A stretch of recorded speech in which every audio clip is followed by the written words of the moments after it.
আমি প্রচুর কেস খেয়েছি। এমসিইং বলে তুই করবি, তো এমসিইংটা কি? সেটা হলো যে আমার ভোকাবুলারি, আমার কাছে শব্দের ভান্ডার কম। তার কারণ আমি ছোটবেলা থেকে সমস্ত বই বাংলায় পড়েছি। আমি অ্যাক্টিং ভীষণ ভালো করতে পারি, খুব ভালো, আমার মতন অ্যাক্টর হয় না।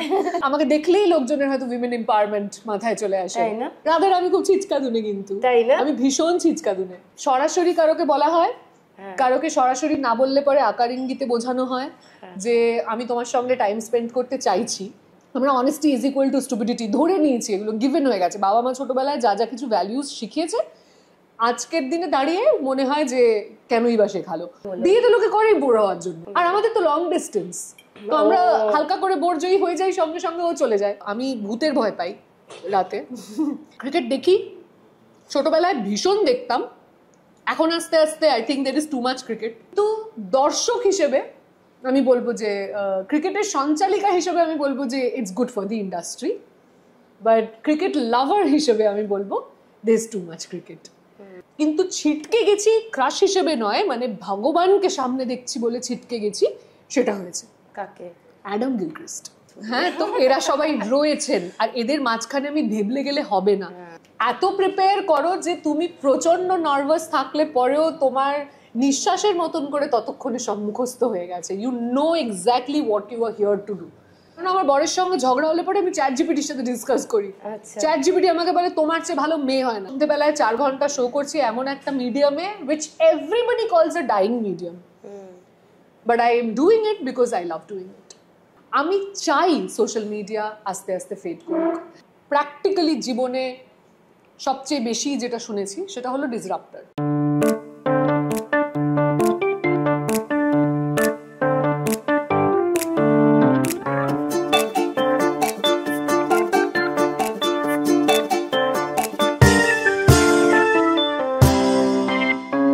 দশভুজা নাশে ভুল তো তার হয়, তার জীবন জুড়ে হাজারো পরাজয়, তবুও তার পথে থামার প্রথা নেই। আগলে যায় সরে চলার খেয়ালে, সীমানা ভোলার দুরানা সেই। কপালে লেখা টেখা কিছু নেই, আছে যা তাকে বলে ধপ। কপালে লেখা টেখা কিছু নেই, আছে যা তাকে বলে ধপ। গল্প জুড়ে তার শুরু হলো আবার বৈঠকে বৈঠক। গল্প জুড়ে তার শুরু হলো আবার বৈঠকে বৈঠক।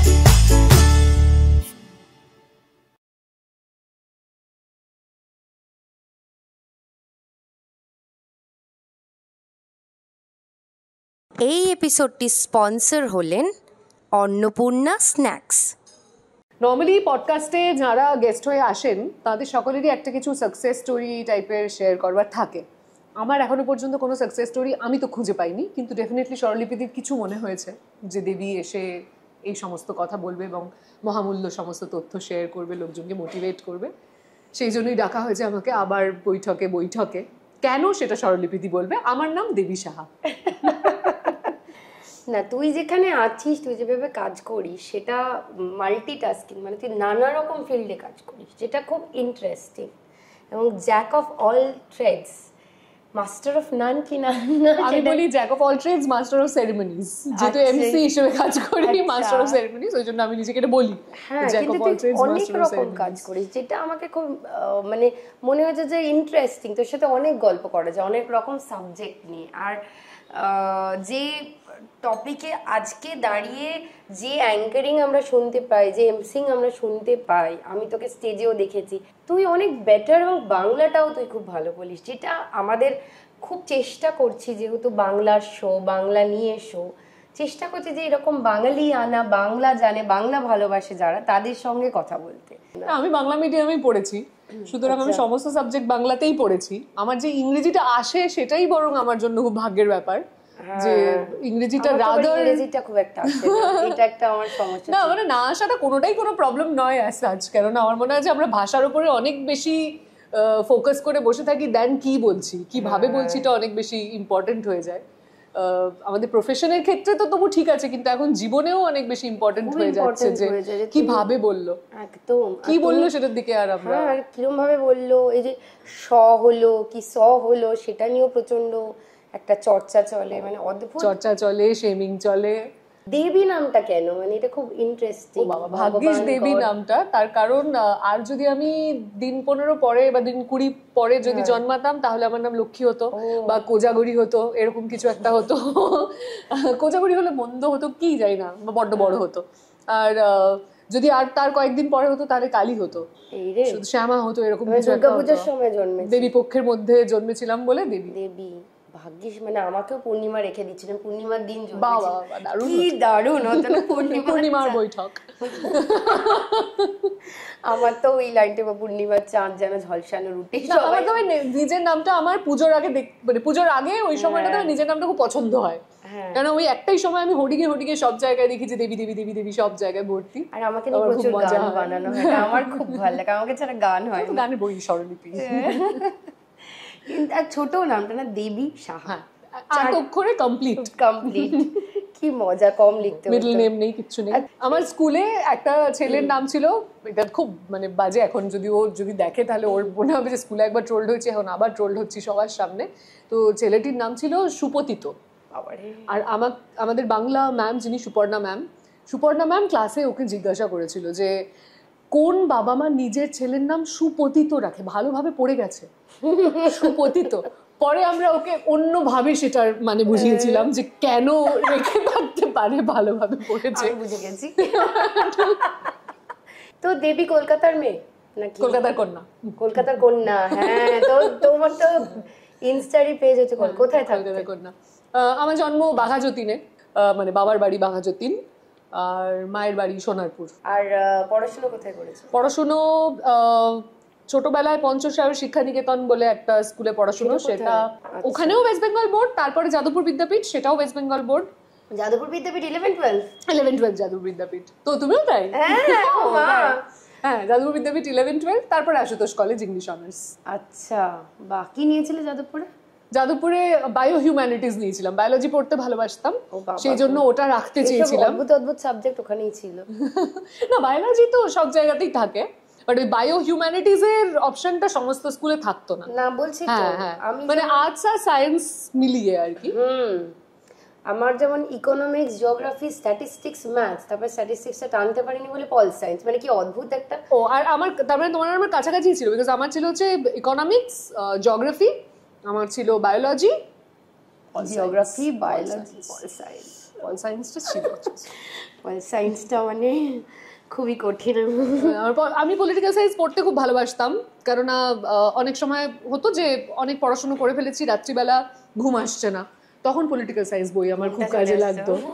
বই খুললাম, 2 পাতার মধ্যে। ইংলিশ অনার্সটা কি ছোটবেলা থেকে ইংরেজি ভালো লাগতো? আমাদের ইংরেজি পড়ানো খুব ইলাবোরেটলি আর কি পড়ানো হতো, এবং আমাদের বইগুলো খুব ভালো, অন্যরকম বই পড়ানো হতো। মানে নর্মাল পঞ্চশায়র শিক্ষা নিকেতন ওয়েস্ট বেঙ্গল বোর্ডের কারিকুলাম ফলো করেছে বরাবরই, কিন্তু ওই একদম ক্লাস 9 আর 10টা আমরা একদম মাধ্যমিকের জন্য যেভাবে পড়াশোনা করেছি, তার আগে পর্যন্ত আমাদের বইপত্রগুলো আলাদা ছিল। মানে গুলমোহর বলে একটা বই, ইংরেজি বই, সেটা পড়ানো হতো, রেনেন মার্টিন পড়ানো হতো। তো গ্রামারের উপরে, প্রোনাউন্সিয়েশনের উপরে, সমস্ত কিছুর উপরেই খুব জোর ছিল। স্টোরি টেলিং এর আলাদা করে ক্লাস হতো, সেগুলোতে পার্টিসিপেট করতাম, ডিবেট হতো।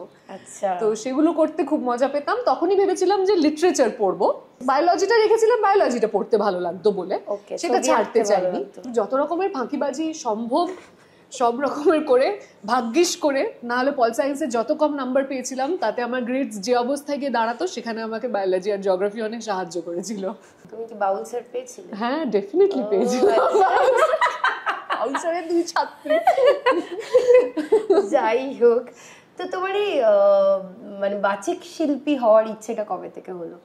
আলাদা করে কোনো ইচ্ছে ছিল না, ওই যে তোমায় বললাম যে স্কুলে যত ক্লাস হতো আর কি, ডিবেট বা ডিবেটটা তো আলাদা, হ্যাঁ ডিবেট, বা ধরো স্কুলের যখন প্রোগ্রাম হতো তখন সেখানে আবৃত্তি করা, এলোকিউশন, এই সমস্ত কিছুতে পার্টিসিপেট করতে করতে দিন মনে আছে যে আমাদের ওই বাংলা ম্যাম যিনি সুপতিতকে বকেছিলেন, সুপর্ণা ম্যাম, তার আসলে মানে আমার জীবনটা আমার মনে হয় পুরোটা তৈরি হয়েছে ম্যামের জন্য।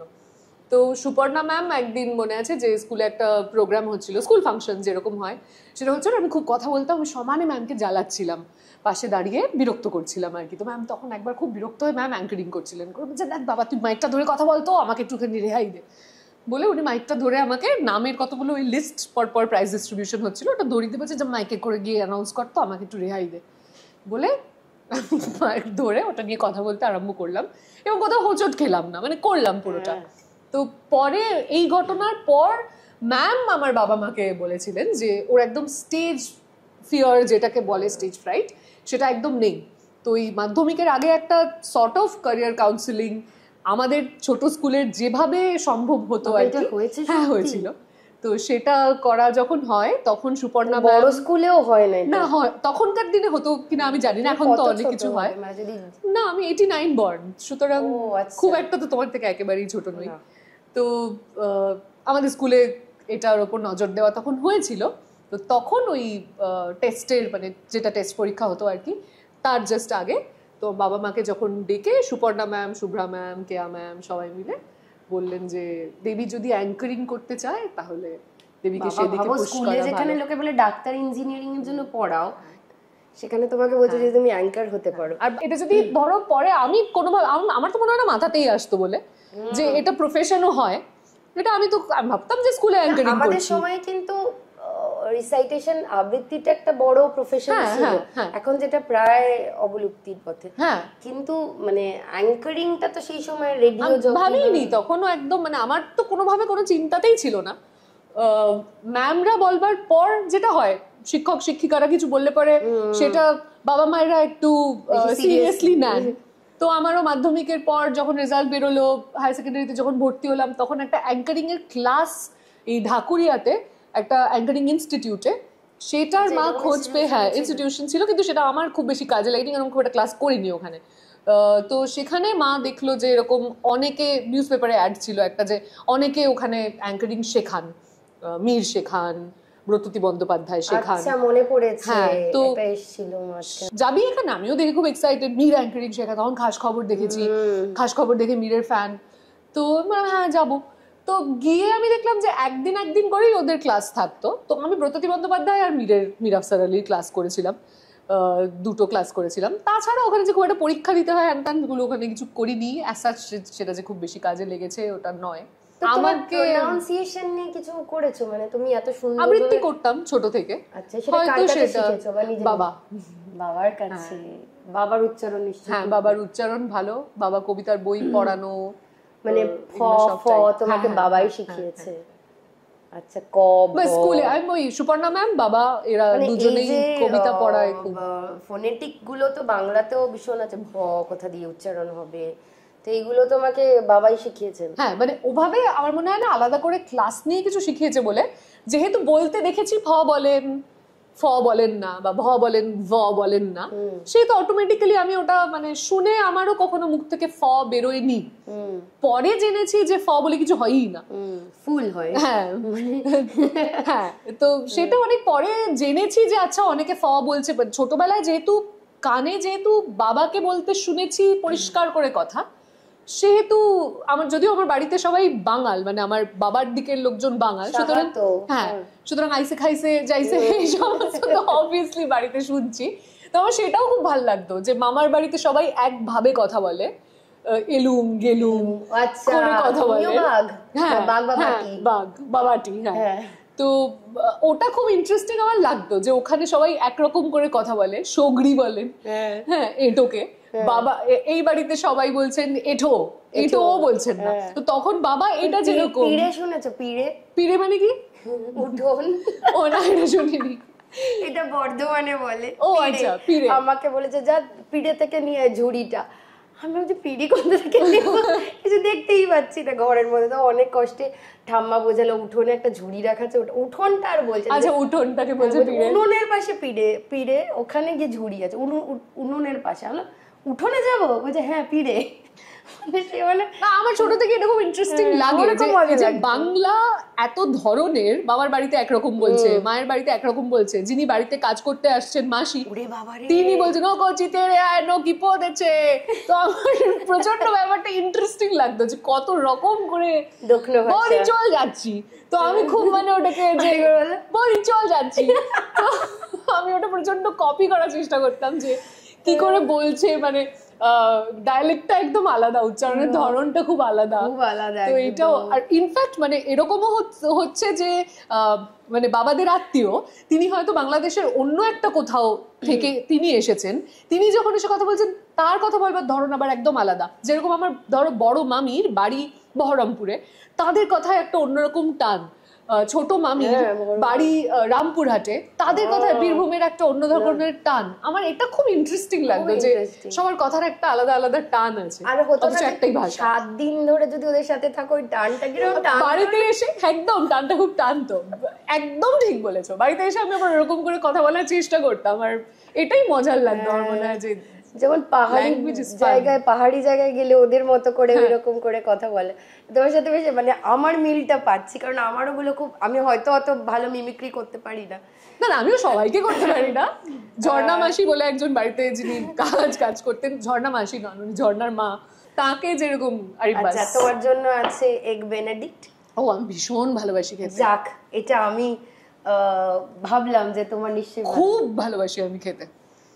যে কোনো কথা বলতে বলতেও খেতে পারো বা পরেও বলতে পারো। এমনি আমাদের লোকে গালি দেয় যে গেস্টকে ডেকে এনে খেতে দেওয়া হয় না, মানে যে বকেই যায় তাকে খেতে দেওয়া হয় না। সবাইকে তুমি খেতে দাও আমি শুনেছি। আমি কথা বলছি না এরকম কোনো সময় আমি মনে হয় না আমার জীবনে আছে। আমি ঘুমিয়ে ঘুমিয়ে কথা বলো না, টকেটিভ। আরো বেশি আগে বলতাম, আজকাল কমে আসছে। টায়ার্ড হয়ে যাচ্ছে কথা বলে, বাইরে তো বলতে হচ্ছে না, আসলে কথা বলে কেস খেয়ে টায়ার্ড হয়ে যাচ্ছি। হ্যাঁ, যেমন আমি ঘুমিয়ে কথা বলে মায়ের কাছে কেস খেয়েছি। মানে এরকম যে ঘুমের মধ্যে তো আনকনসিয়াস, তো তখন মানে কি সাবকনসিয়াস আনকনসিয়াস হোয়াটএভার কনসিয়াস, তো ওই যে কথা বলছি, আমার মা আবার সেটাকে একটা নিনজা টেকনিক ধরে নিয়েছিল যে কথা বের করবো এই সময়। আমি ওরকম ভাবে আমি আমার মাকে ফার্স্ট বয়ফ্রেন্ডের কথা বলে দিয়েছিলাম। একটা বলো যে এরকম কিছু। আমি মানে আমার ফার্স্ট বয়ফ্রেন্ডের কথা বলে দিয়েছিলাম মাকে ঘুমের ঘরে। মাও মানে অতিরিক্ত চালু, মা ওরকম ভাবে বের করে নিয়েছে কথা। কি হলো, মানে কি বের করেছিল, জেনে কি রকম রিঅ্যাক্ট করলো? কার্ড দিয়েছে, কারো অনেক ভুড়ি ভুড়ি কার্ড। তুমিও তো নিশ্চয়ই পেয়েছো। তোমার কি কোএডুকেশন স্কুল ছিল? আমাকে কেউ কার্ড দিত না। তোমার কোএডুকেশন ছিল না? ছিল না, ওটা হতে পারে না। তুমি কোএডুকেশন স্কুলে কার্ড পেতে না, কেউ দিত না। আর সামহাউ আমার কিছু ক্ষেত্রে হয়েছে যে খুব একটা প্রপোজাল আসেনি লাইফে, কেন জানি না, হয়তো ভয় টয় পাই বা মেবি আমি এমন করে তাকাতাম, হ্যাঁ কি জন্য ইন্টিমিডেটিং একটা ব্যাপার ছিল। হ্যাঁ, সেই জন্য খুব একটা আমি সেরকম প্রপোজাল পাই। আমি প্রচুর কেস খেয়েছি। তাই না? বাহ, বেশ, মানে বিলা কেস খেয়েছি, জঘন্য। আমার মেয়ে 8 বছর, তারও এখন দুঃখ, তার বেস্ট ফ্রেন্ড চিঠি পেয়েছে, সে এখন পাচ্ছে না। সেটা নিয়ে ওরও খুব মন খারাপ। না, তুই চিন্তা করিস না, আমিও পাইনি, কারণ আমরা এত বেশি মুফট বলে। আচ্ছা ঠিক আছে, চলো দুদিন না হয়তো। আমিও মুফট ছিলাম, কিন্তু আমি প্রচুর পেয়েছি। আচ্ছা, একটা সময় অবধি তো প্রচুর পেয়েছি। আচ্ছা, মানে আমার বাবা মা খাওয়াতে প্রচুর চিঠি পেয়েছি। হ্যাঁ, এবং লক্ষ লক্ষ চিঠি, এবং কত রোমান্টিক চিঠি, ওরম রোমান্টিক চিঠি যে হতে পারে। আমি বলেছিলাম কিছু দাও আমাকে। বড় হয়ে তো নিশ্চয়ই আরো, মানে পরবর্তীকালে তো প্রচুর পেয়েছো নিশ্চয়ই। ঠিক আছে, বাট ওরকম ইন্টারেস্টিং মনে রাখার মতো কিছু। তোমার পছন্দ হয়েছে কিনা জিজ্ঞাসা করছি না, তুমি পেয়েছো কিনা জিজ্ঞাসা করছি। না, চিঠি লিখতো না কেউ। আমিও কিন্তু বলছি না যে যা পেয়েছি সব ভালো লেগেছে, এরকম বলছি না। আমি বলছি পেয়েছি প্রচুর। না, প্রচুর পাইনি, কয়েকটা পেয়েছি। তারপরে কি হলো, মা খুব বকলো নাকি বকলো না? ফার্স্টটাতে প্রচুর বকা। আমি ইনফ্যাক্ট প্রত্যেকটা প্রেমেই প্রচুর বকা খেয়েছি। সবসময় মনে হয় যে মেয়ে একদম খারাপ লোককে চুজ করেছে। হ্যাঁ, বাবা মার মনে হয় না, আমার বাবা মার মনে হয় আমার মানে আমার পার্টনার হিসেবে এখনো পর্যন্ত আই থিঙ্ক আমি যে কটা প্রেম করেছি তাতে আমার বাবা মার আমার বরকে পছন্দ হয়েছে, মানে আর কিছু করবার নেই, মেনে নিতে হবে। তো এখন আমার থেকে বেশি ওকে পছন্দ। আচ্ছা, তো সেটা হয়েছে। কিন্তু অ্যাজ সাচ আমি মানে প্রথমেই আমি বাবা মাকে বলেছি এবং বাবা মা খুশি হয়েছে যে ও ভেরি নাইস। কিন্তু বাবা মা কি করে মানে কান্নাডিগা, মানে আচ্ছা, হ্যাঁ, তো ওরা থাকে যেহেতু কর্ণাটকে ওরা মানে আমরা যেরকম বাঙালি ওরা হচ্ছে কন্নডিগা, আর আমাদের ভাষা যেরকম বাংলা সেরকম ভাষাটা হচ্ছে কন্নড়া। তো কি করে কমিউনিকেট করো দুজনে, মানে বাবা মা ইংলিশে কথা বলি। বাবা মা ইংরেজি বলে? বাবা মা খুব চেষ্টা করে কথা বলে ওর সাথে, কিন্তু সুমেশ এখন বাংলা মানে শিখে গেছে। আমি কন্নড়া বলতে পারি না একদম, ওটা খুব কঠিন। আমি তো জানি, মানে যা দেখেছি যে ইন্ডিয়ান ভাষাগুলোর মধ্যে কন্নড়া সব থেকে কঠিন। কন্নড়া কঠিন, মালয়ালম কঠিন, খুব কঠিন, মালয়ালম ভীষণ কঠিন। আমার তো সাউথ ইন্ডিয়ান ল্যাঙ্গুয়েজ আমার সবকটাই বেশ কঠিন মনে হয়, ভীষণ কঠিন লাগে, ভীষণ কঠিন কোনোভাবেই তো fast. R they have a র, হ্যাঁ, তো ওইটা মানে আমি এমনিতে রটা বলতে পারছি, কিন্তু এটা কথার মধ্যে ওরা যেভাবে বলে সেটা ইজ ভেরি ডিফিকাল্ট। মানে আই লাভ ইউ শিখেছো? মানে আমি ওদের ভাষায় শিখেছিলাম, ভুলে গেছি, অনেকদিন বলা হয়নি। সুমেশ বলতে পারে, সুমেশ তো বাংলাটা তো সিনেমার গানেও তো আছে, ওই জন্যই বলতে পারি আর কি। হ্যাঁ, না সুমেশ তো ওদের ছবিও আমি দেখেছি। কিন্তু আমি তোমাকে ভালোবাসি, চিরকাল এই লাইন, আমি তোমাকে ভালোবাসি, জানা না জানা যে কোনো অবাঙালিকে তুমি জিজ্ঞাসা করবে কি খেতে পারো, রসগোল্লা আর মাছের ঝোল এটা বলবে, আর নালে বলবে আমি তোমাকে ভালোবাসি। এটাই তো বললাম, that is not even Bangla anymore. হ্যাঁ, ওটা একটা গ্লোবাল টার্ম হয়ে গেল, গ্লোবাল ল্যাঙ্গুয়েজ হয়ে গেছে। একদমই তাই। তো যাই হোক, তোমার ক্যারিয়ারে আসি আবার ফিরে, যে এটা তো হলো স্কুল কলেজ, শুরু কবে থেকে হলো অ্যাঙ্কারিং? স্কুলে ভর্তি হলে, তারপর স্কুলে যখন পড়তাম 11-12 যখন যাদবপুর বিদ্যাপীঠে পড়ছি, সেই সময় তো পাড়ার এক কাকু, তিনি একটা বেসরকারি চ্যানেলে কাজ করতেন, তাদের একটা নন ফিকশন শোতে একটা ছোট্ট সেগমেন্টের জন্য অ্যাঙ্কার খোঁজা হচ্ছিল। তো উনি এসে আমার বাবাকে বলেন যে পিউ, আমার বাড়ির নাম, যে পিউ কি অডিশন দেবে? তো বাবা বলে যে হ্যাঁ ঠিক আছে, কিন্তু পড়াশোনা করছে, খুব ক্ষতি হবে না, সপ্তাহে একদিন শুটিং, ক্ষতি হবে না, আমরা শনি রবি। এটা তখন কলকাতা টিভি, সেখানে উনি ডাকলেন, তো অডিশন দিলাম, অডিশন দিয়ে পেলাম, ওটা করতে আরম্ভ করলাম। ওটা করতে করতে যখন আমি 12 পাস করলাম, তারপরে যখন আমি কলেজে গেছি, সেই সময় ওই ইউনিটে কাজ করতেন চন্দনাদি বলে একটা দিদি, সে তখন একটা ইভেন্ট ম্যানেজমেন্ট গ্রুপে ওটা ছেড়ে এখানে কাজ করতে শুরু করেছে। তো সে একদিন ফোন করে আমায় বললো যে আচ্ছা তুই কি একটা অ্যাঙ্কারিং এর একটা নতুন ধরনের অ্যাঙ্কারিং, এমসিইং বলে, তুই করবি? তো এমসিইংটা কি? তো বললো যে ওই বিভিন্ন জিনিসপত্র কোম্পানি থেকে হয়, এক বিভিন্ন প্রোডাক্ট নিয়ে কথা বলতে হয়, তো আমরা একটা রোড শো করছি, তুই কি করবি? তো আমি বললাম হ্যাঁ করবো। তো মেবেলিনের একটা রোড শো হচ্ছিল, সেটাতে কাজ ছিল হচ্ছে বিভিন্ন কলেজের সামনে বা বিভিন্ন মলের সামনে একটা ক্যান্টার বলে না, ওই ভ্যানগুলো, তো ওইরকম জায়গা, ওটার নাম ছিল বৈশাখী মেকওভার, মানে বৈশাখী মেকওভার। সেটা বিভিন্ন জায়গায় গিয়ে ছাত্রীদেরকে ডেকে ডেকে মেকওভার করানো হচ্ছিল, তাদেরকে বিভিন্ন নীল, তখন ওই নীল সবুজ আইলাইনার সবই শুরু হয়েছে, তো ওই সমস্ত পড়ানো হচ্ছে ওদেরকে। তো আমার কাজ ছিল ওখানে দাঁড়িয়ে কমেন্ট গেটে মেকওভার ডান করা। ইংরেজিটা কি করে রপ্ত করলে? আমাদের স্কুলে ইংরেজি, ওই যে তোমায় বললাম যে খুব যে একেবারে ডাউন মার্কেট ইংরেজি পড়ানো হতো সেরকম নয়, বইগুলো বেশ শক্ত শক্ত বই ছিল। ইংরেজিটা বলতো কখন? মানে আমাদের ইংরেজি ক্লাসেই শুধু ইংরেজি বলা হতো, অন্য ক্লাসে তো ইংরেজি বলার চল ছিল না। আমার নিজের মনে হয় যে আমি যেহেতু সিনেমা দেখতে ভালোবাসতাম সেটা একটা, আর গান করতে ভালোবাসতাম, আমার মনে হয় যে সিনেমা আর গান, আর উচ্চারণের ক্ষেত্রে আমার মনে হয় যে আমার উচ্চারণের ক্ষেত্রে কান ছিল একটা।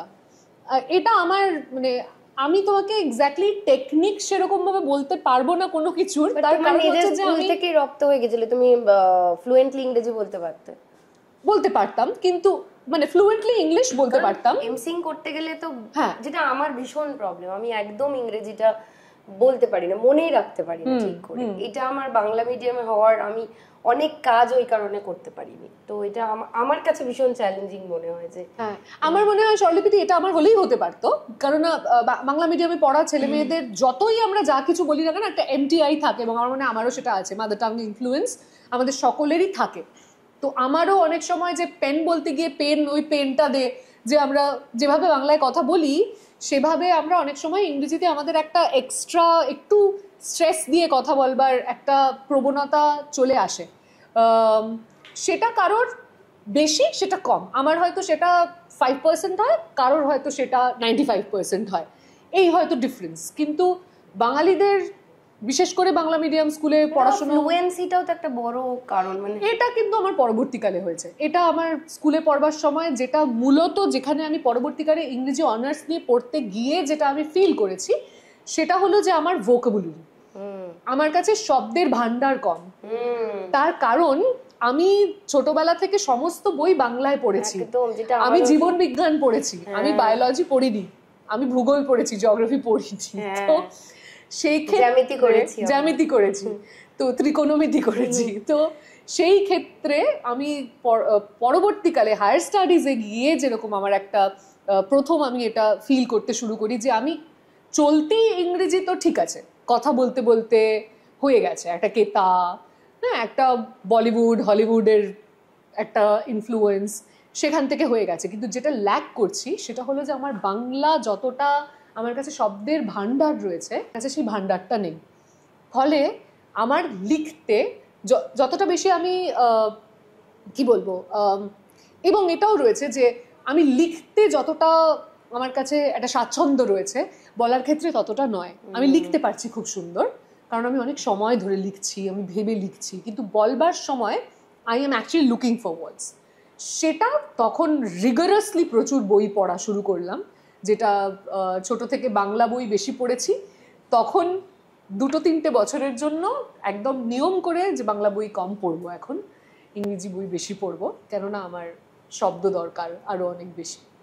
তো সেটার জন্য করে এটা মানে আমার খুব এটা জিজ্ঞেস করার ইচ্ছেও ছিল, এবং আমার মনে হয় যারা এই ধরনের কাজে আসতে চায়, কারণ সব থেকে বড় কথা ভোকাবুলারি না থাকলে এমসিংটা একদম করা যাবে। হ্যাঁ, কিন্তু আবার আমি তোমাকে এটাও বলছি যে আমি যে ইংরেজিতে এখনো খুব ভালো, আমি সেটা বলবো না। ইংরেজিতে করো প্রায়, মানে আইপিএলটাও তো তুমি ইংরেজিতেই করো? না, আইপিএল বাংলায় করি। বাংলায় করেছো? মানে স্পোর্টস অ্যাঙ্কারিং আমি সবটাই বাংলাতেই করেছি, বাংলা ফিডের জন্য অ্যাঙ্কারিং করেছি। বা স্টেজ শোজ গুলো তো স্টেজ শো বেশিরভাগটা, মানে 95% শোজ ইংলিশে।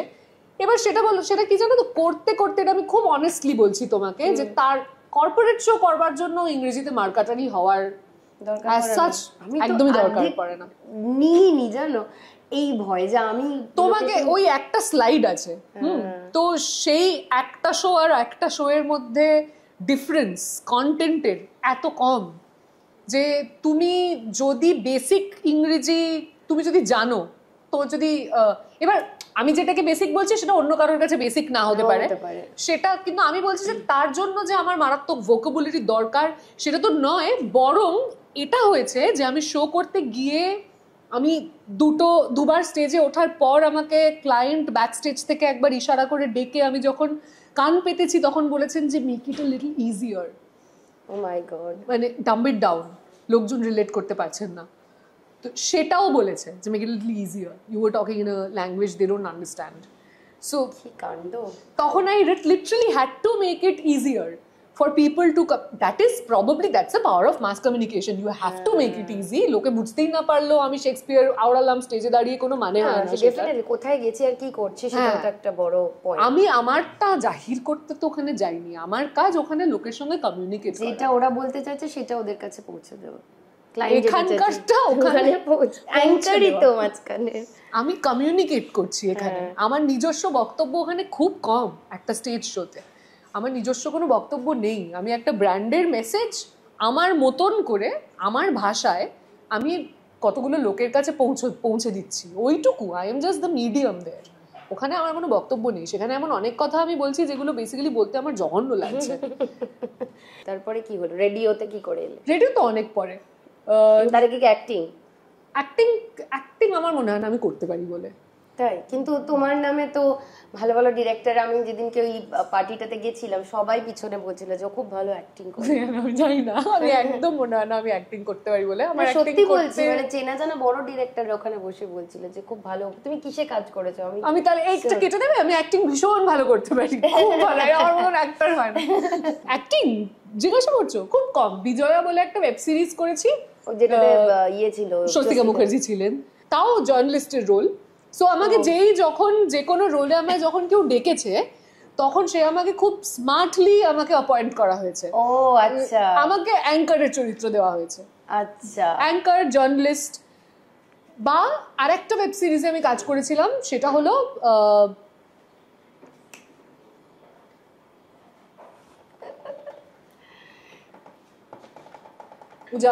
উড়ান উ দিয়ে নাম, এই রে ছেড়ে দাও, হইচইতে ছিল। এই কি মধুমিতার সাথে। ও আচ্ছা, সেইটা। দাঁড়াও মধুমিতা ওয়েব সিরিজ এইটা ভালো। উজান, উড়ান, আর কি হতে পারে? উড়নচণ্ডী। উত্তরণে কাজ করেছিলাম, সেখানেও আমাকে একটা চরিত্র যেটা দেওয়া হয়েছিল সেটা খুব একজন ভীষণ কি বলবো, আমাকে লোকজন সবসময় খুব পাওয়ারফুল চরিত্রে ভাবেন। আমার মনে হয় যে মানে আমাকে দেখলেই লোকজনের হয়তো উইমেন এম্পাওয়ারমেন্ট মাথায় চলে আসে, তাই না? I think. তুমি কি রকম, মানে তুমি যেরকম দেখতে সেরকমই কি স্ট্রং পার্সোনালিটি? আমাকে দেখলে তোমার স্ট্রং মনে হয়? আমি কি করে জানবো, মানে দেখে কি করে বুঝবো? সেটাই তো বলছি, দেখে লোকে কি করে তুমি চরিত্র তখন করে নাও, বা একটা তো পার্সোনালিটি না থাকলে তো করা যায় না কিছু। যেমন আমাকে দেখলে লোকের মনে আমি ভীষণ বোকা, ভীষণ গাধা। আর মানে সবার একটা ব্যাপার থাকে না মুখের মধ্যে, বাচ্চা, মানে একে তো এমনি করলে কেঁদে ব্যয় করে দেবে। রাধার আমি খুব ছিচকা দুনে, কিন্তু তাই না? আমি ভীষণ ছিচকা দুনে। আমি একদম নই, চিন্তা তাহলে ভাবো। আমাকে লোকজন একটা প্রচন্ড, মানে আমার সামনে কাঁদে, আমি তাদেরকে বোঝাচ্ছি। In real life it is just opposite. তোমার পডকাস্টে এসে গেছে অয়ন্তিকা, ও হচ্ছে আমার জীবনের স্ট্রং চরিত্র। আমি ওর সামনে ভেউ ভেউ, আর ও আমাকে দেবী না দেবী না দেবী, আর যদি কেঁদেছিস। আমি তাই, আমি বেসিক্যালি হ্যাঁ, আমার এখান থেকে পান থেকে চুন খসলে আমি অয়ন্তিকা। তাই?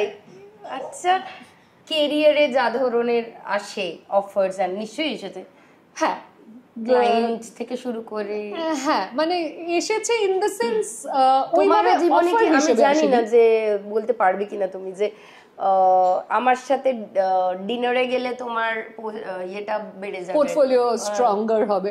দেখো, এই অফার আমার মনে হয় যে সরাসরি কারোকে বলা হয়, কারোকে সরাসরি না বললে পরে আকার ইঙ্গিতে বোঝানো হয় যে আমি তোমার সঙ্গে টাইম স্পেন্ড করতে চাইছি। And it is given that if you spend some time with me, it will be beneficial for you.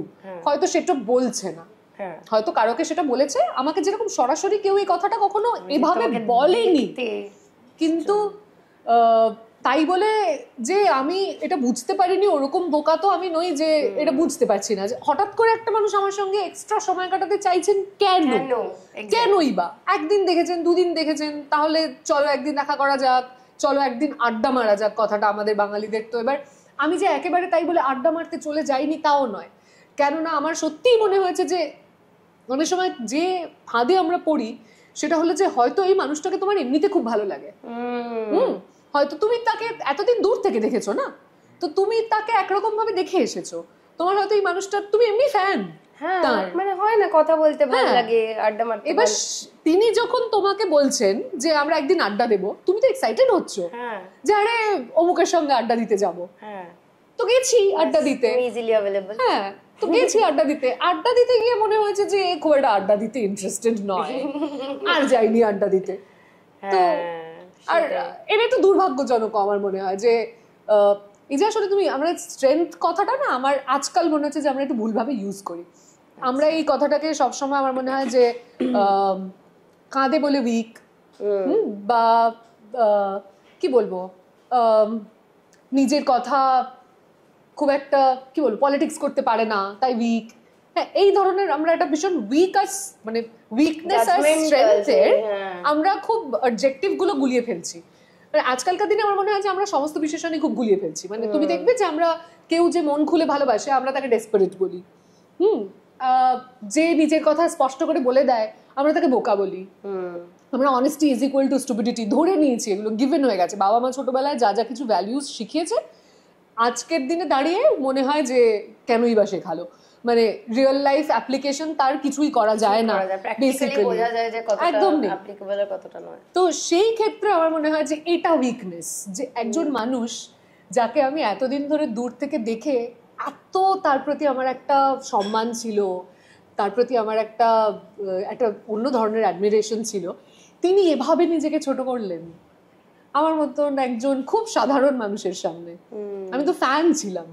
তো সেই মুহূর্তে তুমি আসলে তার থেকে এতটা বড় হয়ে যাও, যার সেই মানুষটা তোমার সামনে এত ক্ষুদ্র হয়ে যায়, এত তুচ্ছ হয়ে যায় সেই মানুষটা, যে ইট ডাজন্ট ম্যাটার। তারপরে আমার তো মনে হয় যে এটা রাদার আমার কনফিডেন্স বাড়িয়েছে।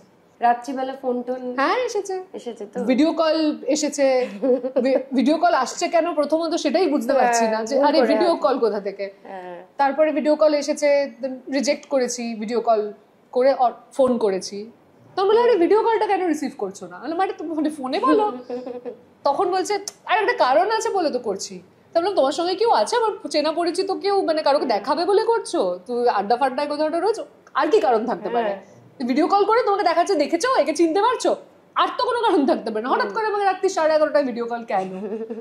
আমি যখন হোমওয়ার্ক করতাম, জি গৌরবের একটা পার্টি হয়েছিল, আমি ফিরেছিলাম, আমাকে একটা প্রোডাকশন ম্যানেজার সে জোর করে গাড়িতে তুলবেই আর কি। তো আমি বললাম যে না আমি যাবো না। কোন একটা ডিরেক্টর, নামগুলো মনে নেই, বা একটা দুটো গ্লিমসেস মনে আছে। প্রোডাকশন ম্যানেজার চূড়ান্ত মদ্যপ এবং চূড়ান্ত গালাগালি দিতে শুরু করলেন যে তুমি কি ভাবছো ইন্ডাস্ট্রিতে টিকে যাবে? তুমি যদি গাড়িতে না ওঠো, তুমি যদি পার্টিতে মদ না খাও, তুমি কি ভাবছো তুমি ইন্ডাস্ট্রিতে টিকে যাবে? প্রচুর নায়িকা হবে, ঘন্টা হবে, আরো গালি দিয়ে দিই। আমি না ভাবলাম যে এরা কি ভাবে আমাদেরকে, যে সব মানে সবাই একরকম নয়, মানে আমরা ওই রকম কেনই বা হব, বা কেনই বা এরা আমাদেরকে কি ভাবে থেকে অনেক বেশি এই ক্ষেত্রে আমরা নিজেদেরকে কি ভাবে, নিজেদেরকে কি ভাবে, মানে কত কম ভাবে নিজেদেরকে, বেশি তো ভাবছে না নিজেদেরকে। This is what I am saying, যে গাড়িতে ওঠানোর মেয়েই পাচ্ছে না। মানে we live in a country where you can basically pay for sex. So pay for sex where people will take your money and give it to you. Why coming to people যারা interested নয় তাদেরকে তুমি, আমার মনে হয় যে ওইখানে একটা ওই কি বলবো, যেটা পাচ্ছি না সেটার পেছনে, যেটা পাচ্ছি না সেটাই চাই, এর একটা জেদ আছে। তুমি বয়ফ্রেন্ডের সাথে নিশ্চয়ই ঘটনাটা ঘটেছে যে যতক্ষণ না তুমি তাকে পাত্তা দিচ্ছ না, তোমার পিছন পিছন পিছন পিছন যাচ্ছে, যেই মানে ট্রফি জিতে নিল। মানে আমার সাথে তো রোজ এটা হয়, তো আমি তো ক্লান্ত হয়ে গেছি। মানে এটা তো আমার মনে হয় এই বদরূপটা আমার আছে, তাই না? যে রিলেশনশিপের ক্ষেত্রে আমি এটা দেখেছি, যে এটাতে আমার মনে হয় না ছেলে মেয়ে বিভেদ আছে বলে, বিকজ আমি না মেয়েরা ট্রফি হিসেবে দেখে না, মেয়েরা পেয়ে গেলে মনে হয় সবটাই আমার। আমি কিন্তু উল্টো বলছি, আমার ক্ষেত্রে আমার ক্ষেত্রে কিন্তু এটা হয়েছে যে আমি আগে যতটা ব্যাপারটাতে ইন্টারেস্টেড ছিলাম, যখন আমি ব্যাপারটা পেয়ে গেছি কাইন্ড অফ ফর গ্রান্টেড করে নিয়েছি, এবং ধীরে ধীরে আমি বুঝতে পেরেছি যে আমি ইন্টারেস্ট হারিয়েছি। পরে আমি থেরাপিতে যখন গেছি তখন আমাকে আমার থেরাপিস্ট বলেছে যে তোমার একটা ফরবিডেন ফ্রুটের পেছনে দৌড়াবার টেন্ডেন্সি রয়েছে, যে যতদিন তুমি পাচ্ছ না ততদিন ভ্যালুয়েবল, যেই তুমি পেয়ে গেছো আর তোমাকে ভরপুর ভালোবাসছে এবার, তখন তুমি ভাবছো যে there is nothing to win anymore, so the chase is gone. So you are still, there is nothing you can now win. তো সেই জন্য তুমি এখন এটাতে তুমি বোর হয়ে গেছো।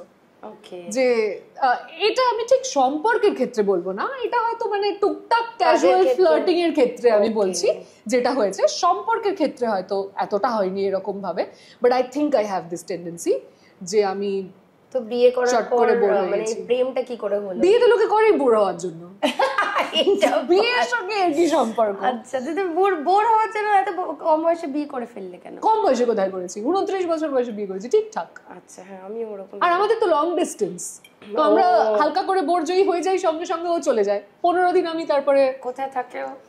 মুম্বাইতে কাজ করে। আচ্ছা, তো মুম্বাইতে চলে গেল, বা ব্যাঙ্গালোরে বাড়ি, নর্থ কর্ণাটকায় বেরগাঁওতে মা থাকেন, মানে পরিবার থাকেন ওখানে, তো ওখানে চলে গেল। 15-20 দিন আমাদের এমনি গ্যাপ চলে গেল। তারপর যখন আসলো তখন আবার আমরা নতুন মনে হয় যে মিস করতে আরম্ভ করো না তুমি, যখন 15 দিন নেই 20 দিন নেই, ওই জন্যই টিকে আছে। টিকে আছে না? না হলে প্রেমটা কি করে হলো? এটা এক জায়গায় কাজ করতে গিয়ে, মুম্বাইতে কাজ করছিলাম আমিও, স্টার স্পোর্টসের কাজ করছিলাম আমি তখন, আইএসএল এর অ্যাঙ্কারিং করছিলাম। আমি একটাই সিজন আইএসএল এর অ্যাঙ্কারিং করেছি, ফুটবল। তো ওই সময় আমি বাংলা টিমে অ্যাঙ্কারিং করছিলাম, আর ও করছিল কন্নড়া টিমে কমেন্ট্রি করছিল। তো আমি ভূতের ভয় পাই রাতে, তো আমার সঙ্গে কন্নড়া টিমের 2টো মেয়ে, তাদের সঙ্গে আমি পালা করে ঘুমোতে যেতাম রাত্রিবেলা। আমি যে কোনো একজনকে জব্দ করে, যে কারোকে একটা পটিয়ে যে আমি তোর রুমে গিয়ে ঘুমোবো, ওরকম করে ওদের সাথে ঘুমোতাম। তো একদিন তাদের মধ্যেই একজনের সঙ্গে আমার বেরোবার কথা ছিল, একটা জায়গায় আমাদের মানে ছুটি পেয়েছিলাম বলে বেশ কয়েকদিন পরে আমরা ম্যাসাজ করতে যাব বলে বুক করেছিলাম, ম্যাসাজ বুক করে আমি আর ওই মেয়েটি রিনা আমরা দুজন যাব। তো রিনা লাস্ট মোমেন্টে ডিচ করে যে আমি যাব না, কিন্তু ওর পে করা হয়ে গেছে ম্যাসাজের জন্য। তো বলে আমি যাব না, আমার টিমের একটা ছেলে যাবে, মানে একটা ছেলের সঙ্গে ম্যাসাজ করতে যাব। তখন বলছে জানা ও ভালো ছেলে, ও ভীষণই ভদ্র ভালো ছেলে, নট লাইক দ্যাট, আর it's very good massage parlour, চলে যা, কোনো ব্যাপার না। তো আমি দেখলাম যে লম্বা করে ছেলে দাঁড়িয়ে রয়েছে, অটোতে উঠলাম, ম্যাসাজ পার্লারে গেলাম, ও চলে গেল, আমি আমার মতন চলে গেলাম, বেরোলাম। খুবই অকওয়ার্ড লাগছে, ভীষণই অকওয়ার্ড লাগছে। তো ঠিক করলাম যে আজকে রাত্রিবেলায়, রিনা ভীষণ হেলথ কনসিয়াস, তো রিনা আমাকে ফোন করে বললো যে get sparkling rose wine for me. আমি বললাম ওকে, স্পার্কলিং রোজ ওয়াইন। তো আমি বেরিয়ে ওকে বললাম সুমেশকে যে we have to get sparkling rose wine for Reena. বলো you guys are partying where? Probably in my room, because আমার রুমেই পার্টি হবে, আমার রুমে তো কেউ ঘুমোবে না। তো বললাম আমার রুমে তাহলে পার্টি করবো। তো বলো ঠিক আছে, can I join? আমি sure. সো আমি নিজের জন্য একটু কিনলাম, রিনার জন্য স্পার্কলিং রোজ ওয়াইন কিনলাম, আর সুমেশের জন্য কিছু একটা কিনে আমার রুমে সবাই বসলাম, বসে সিনেমা দেখতে শুরু করলাম। Rina is health conscious again. By 9 Rina ঘুমোতে চলে যায়। সিনেমা শুরু হয়েছে, হ্যাঁ সিনেমা শুরু হয়েছে 8:30টার সময়, 9টায় রিনা বলছে আমার তো ঘুম পেয়ে গেছে, ডেডিকেশন। হ্যাঁ, তো বলছে আমি কি ঘুমিয়ে পড়ছি, তুমি তোমার মতন চলে এসো, আমি রুমের দরজা খোলা রাখছি। বলছি ঠিক আছে। ও চলে গেছে ঘুমোতে। সিনেমা জমে গেছে এদিকে, সিনেমা ছেড়ে উঠতে ইচ্ছে করছে না। সিনেমা শেষ হলো, তারপরে ঠিক করলাম আর একটা সিনেমা দেখবো। এই করতে করতে দেখছি 12:30 বাজে, তার চেয়ে বেশি, ইনফ্যাক্ট প্রায় 1:30 বেজে গেছে। হ্যাঁ, তো আর নেশা হয়ে গেছে ততক্ষণে। এবার কোনো রকম ভাবে আমি ভাবছি যে, তো আমি সুমেশকে বললাম যে can you sit in my room, I will just go knock Rina's door, if it is still open then I will sleep, I will just tell you, give you call and tell you যে আমি তাহলে ঘুমিয়ে পড়ছি, তুমি নিজের রুমে চলে যাও, আর যদি না হয় তাহলে তো আমাকে ফিরে এসে এখানেই ঘুমোতে হবে, আমি বুঝতে পারছি না কি করব। তো বলো দেখো, এবার গিয়ে দেখছি রিনার দরজা বন্ধ হয়ে গেছে। তাহলে এবার কি করব, ফেরত নিজের ঘরে এসে সুমেশকে বললাম যে ও তো সো গেই। তখন বলছে যে, সুমেশ বলছে যে okay so you sleep in. এবার আমাদের যেগুলো দিয়েছিল না, ওগুলো এই সুইটের মতন, মানে একটা বাইরে একটা ছোট লিভিং রুম আছে, আর বেডরুমটা ভেতরে। তো সুমেশ বললো okay you go sleep in your room, I am here only, as it is I stay awake at night, I will watch another movie. বললাম ওকে, বলে আমি টাটা বলে নিজের রুমে গিয়ে ঘুমিয়ে পড়েছি। পরের দিন আমি ধরো 8টা 8:30টার সময় চোখ খুলে দেখছি আমার ফোনে একটা মেসেজ রয়েছে যে সরি টু বদার ইউ, 2টো নাগাদ, sorry to bother you, I really had to pee, so I knocked first but then you were asleep, so I had to go inside your room once to pee. একবারও হিসু করতে আমার রুমেও বেচারাকে ঢুকতে হয়েছিল।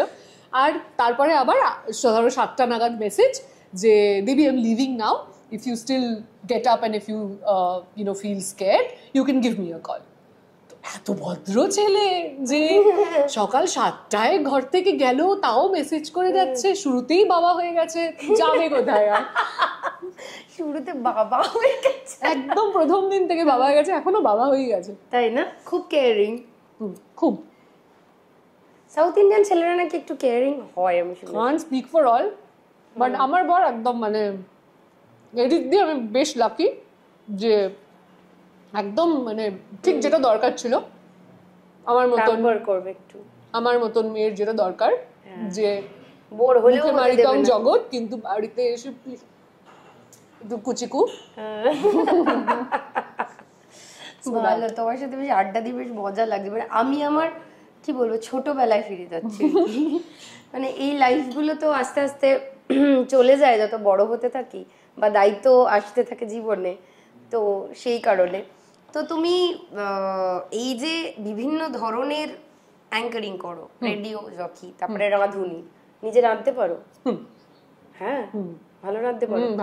কোনটা বেশি পারো, বাঙাল না ঘটি রান্না? দুটোই, বাঙাল ঘটি। ইনফ্যাক্ট আমি কন্টিনেন্টালও চেষ্টা করি, খুব যে পারি না বাড়িতে, মানে হোমমেড চাইনিজ সবই রান্না করতে ভালোবাসি, বেশ ভালোবাসি। আর বর রান্না করতে কিচ্ছু করতে পারে না। তাই? বাহ, আমি যে রান্না করতে ভালোবাসি, করি তা না, ভালোবাসো মানে স্পেশাল ওকেশনে। আচ্ছা, তারপরে আইপিএল স্পোর্টস দেখো? মানে sports in the sense cricket. আচ্ছা, ক্রিকেট দেখি, ছোটবেলায় ভীষণ দেখতাম, এখন আস্তে আস্তে I think there is too much cricket. ভালো লাগে না ছোটবেলায় ক্রিকেট, চার্মটা সত্যি সত্যি মানে চলে গেছে। আইপিএল আসার পর থেকে ক্রিকেটের চার্মটা আমার অ্যাজ এন ইন্ডাস্ট্রি প্রচুর ডেভেলপ করেছে। এবং আইপিএল এর জন্য তুমি ভাবো যে কত আনক্যাপড প্লেয়ার্স, যাদেরকে মানে কোন কোন রিজন থেকে তারা উঠে আসছেন সকলে, এবং তাদেরকে এই একটা ন্যাশনাল ইন্টারন্যাশনাল স্টেজ দেওয়া, সেখান থেকে আমরা কতজনকে পেয়েছি। সেখান থেকে আমি আমার এই মুহূর্তে আমার শুধু নয়, ওয়ার্ল্ডের সবচেয়ে ভালো বোলার তাকে আমরা পেয়েছি, জসপ্রীত বুমরা, একদম আইপিএল ট্যালেন্ট। আমরা জানি কেকেআর, রিঙ্কু সিং। সো এই ধরনের নামগুলোকে তো আমরা আইপিএল ছাড়া পেতাম না, দ্যাট ইজ দেয়ার। কিন্তু দর্শক হিসেবে আমি বলবো যে, ক্রিকেটের সঞ্চালিকা হিসেবে আমি বলবো যে it's good for the industry, but cricket লাভার হিসেবে আমি বলবো there is too much cricket.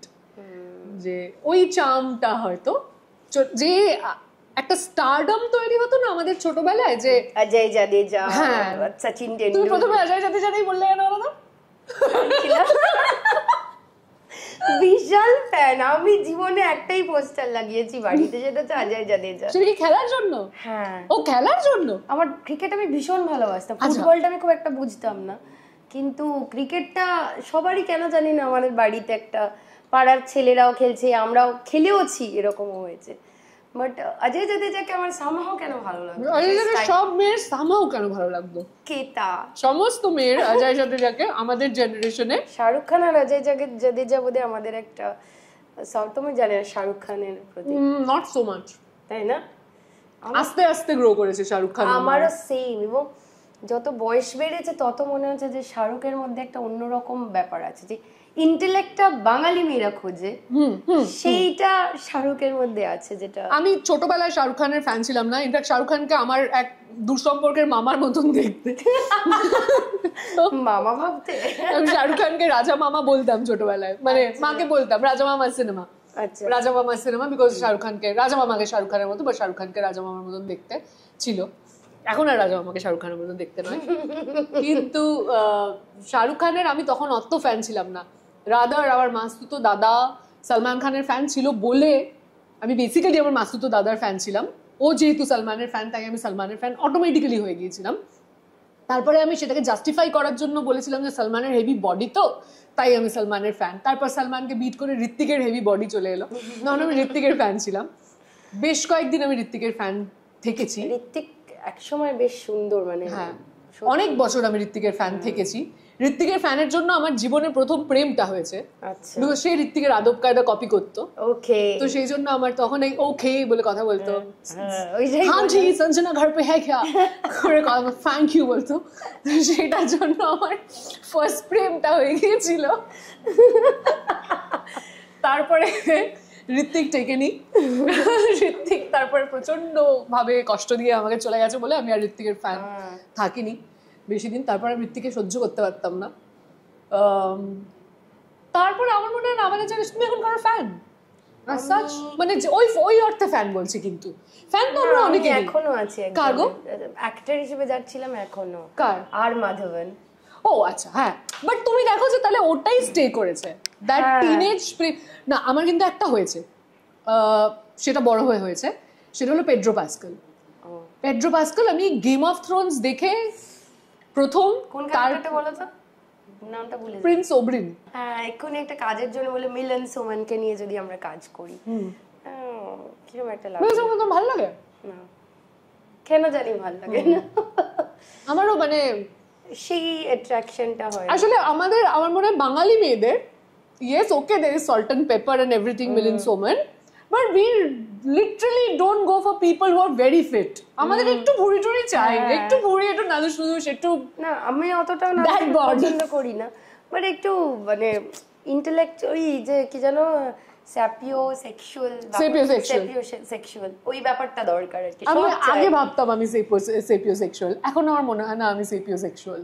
আচ্ছা, এখন আমার পুরো আইডেন্টিটি ক্রাইসিস হয়ে গেছে, আমি বুঝতেই পারি না আপাতত কিছুদিন। না না, সে তো ঠিক আছে, কিন্তু তাই বলে ক্রাশ হবে না। হ্যাঁ, ক্রাশটা দরকার। এই এত যে কাজ করো তুমি, প্লেয়ার বা স্পোর্টস পার্সোনালিটি, তো এদের উপর তোমার ক্রাশ হয় না? স্পোর্টস পার্সোনালিটির উপর ক্রাশ কোন ইন্ডিয়ান মেয়ের হয় না?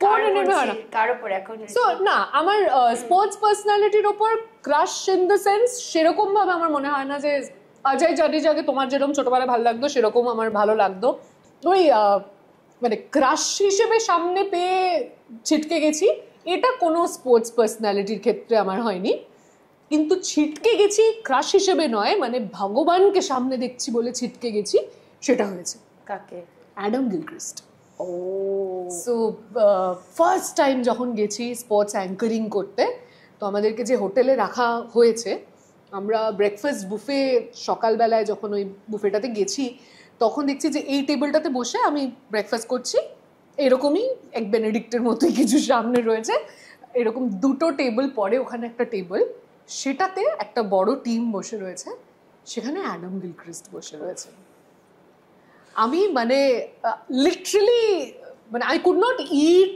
মানে আমি পুরোটা সময় পাথরের মতন কিছুক্ষণ বসে থাকলাম অল্প কিছু খেতে হয়তো পারলাম না জাস্ট মানে আমি পুরো কি বলবো মানে স্টান্ড হয়েছে আর কি মানে ওখানে চুপ করে ওখানে কিছুক্ষণ বসে থেকে তারপর উঠে গিয়ে নিজেকে বোঝালাম যে আচ্ছা আমি এমন একটা জায়গায় এসেছি যেখানে এটা হবে মানে আমার সামনে মেকআপ রুমে ব্রেটলি বসে থাকবেন তখন ব্রেটলি ছিলেন না ভবিষ্যতে ব্রেটলি বসে থেকেছেন তো আমার তখন আমি নিজেকে বোঝালাম যে এটা হতে চলেছে okay there is Sangakkara there is Jayasuriya হ্যাঁ তো এরা সবাই রয়েছেন আর এদের মাঝখানে আমি ভেবলে গেলে হবে না আমাকে আমার মতন করে নিজের কিউবিকলে গিয়ে কাজটা ডেলিভার করতে হবে so I can't be like this তো এটা তখন মানে কখন এরকম হয়েছে যেমন হেনাদি এসেছিলেন হেনাদি বলেছেন যে রেখার চুল করতে গিয়ে মনে হয়েছে যে বাবা রেখা আমি কি করে হাত দেবো মাথায় তখন বলছে ঠিক আছে কোনো ব্যাপার না বাঙালি কোনো আর্টিস্ট বলে উনি হেয়ারটা করেছেন তো তোমার অ্যাঙ্কারিং করতে গিয়ে এরকম কখনো দেখো ক্যামেরা অন হলে পরে আমার মনে হয় না যে তোমার কাছে আর কিছু ম্যাটার করে বলে you doing your job that person is also there to do their job তুমি তোমার কাজ করছো তো অ্যাজ সাচ সেখানে যে খুব বেশি প্রচণ্ড হয়েছে যে নার্ভাস হয়ে গিয়ে কাজ করতে পারিনি বা প্রচণ্ড নার্ভাস হয়ে গেছি সেটা হয়নি কাজের ক্ষেত্রে অসুবিধা হয়নি বাট ডেফিনেটলি মানে ওই ফিলিংটা তো হয়েছে মানে একটা ওই বোথ সাইডেড মিরর হয় না এই পাশের আয়নাটার সামনে আমি বসে রয়েছি আমি লিপস্টিক ঠিক করছি কেউ একজন আমার চুল করছে উল্টো দিকে কপিল দেব বসে রয়েছেন শুরুতে কি হয় আমরা রয়েছি বাংলা ফিডে অ্যাঙ্কারিং করছি আমরা তো আমাদের স্টুডিওটা ধরো এদিকটায় আমাদের স্টুডিওর ভেতরে let's face it Sourav Ganguly ছাড়া তো সেই অর্থে বাংলায় বড় ক্রিকেট স্টার তো আমাদের কারোকে তো আমরা দেখিনি কিন্তু ওদিক থেকে আমি আমার স্টুডিও থেকে বেরোচ্ছি ওদিকে স্টুডিও থেকে সুনীল গাভাস্কর বেরিয়ে আসছেন কখনো হ্যাঁ কখনো রাহুল দ্রাবিড়কে সামনে দেখতে প্রথমবার যখন একটা ইভেন্টে যদিও দেখেছি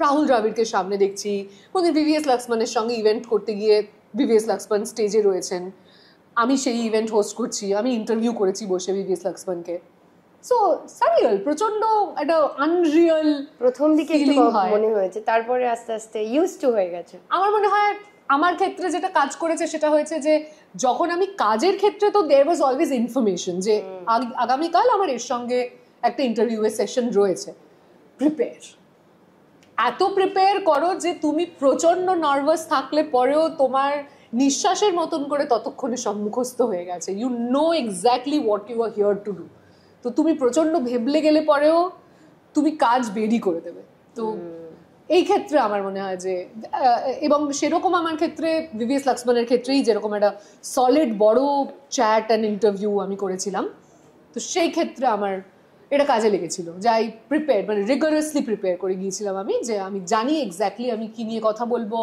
এবং তারপরে যেটা হয় যে কথা যখন শুরু হয় তখন যখন উনি বলছেন একটা কোনো ম্যাচের কথা ওনার একটা কোনো নকের কথা আমি অফকোর্স ইডেন গার্ডেন্সে ওনার নকের কথা জিজ্ঞাসা করেছি সো সেটা নিয়ে যখন উনি বলছেন তখন কথায় কথায় আমার আরেকটা কথা মনে পড়ে যাচ্ছে so then you get into the conversation and you forget about the personality exactly মানে তোমার কাছে কন্টেন্টটা তখন বড় হয়ে দাঁড়ায় এবার একটা সোশ্যাল মিডিয়া কন্টেন্ট নিয়ে একটু কথা বলি যে তুমি তো সোশ্যাল মিডিয়ায় বেশ অ্যাক্টিভ এবং সোশ্যাল মিডিয়ায় মাঝে মাঝে মজার কন্টেন্ট তুমি ছাড়ো তো এইগুলো তোমার মাথা থেকে আসে কি করে বা কিভাবে ভাবো যে কোনটা লোকে খাবে না এখন তো একটা টার্ম এসেছে যে লোকে খাবে এটা বরাবরই ছিল না টিভিতে ছিল তুমি জানো এটা খাচ্ছে ওটা খাচ্ছে তুমি নন ফিকশন ফিকশন দুটোতেই কাজ করেছো তো তুমি জানো যে এরকম ভাবে লোকে খাবে যে মানে আমি জানতাম না মানে আমাদের অতটাও লোকে খাবার এখন আসলে আমার মনে হয় যে অ্যাটেনশন স্প্যান সবচেয়ে বেশি কারেন্সি, সবচেয়ে বড় কারেন্সি এখন আমাদের কাছে যে কোনো ইন্ডাস্ট্রিতে, সেটা শুধুমাত্র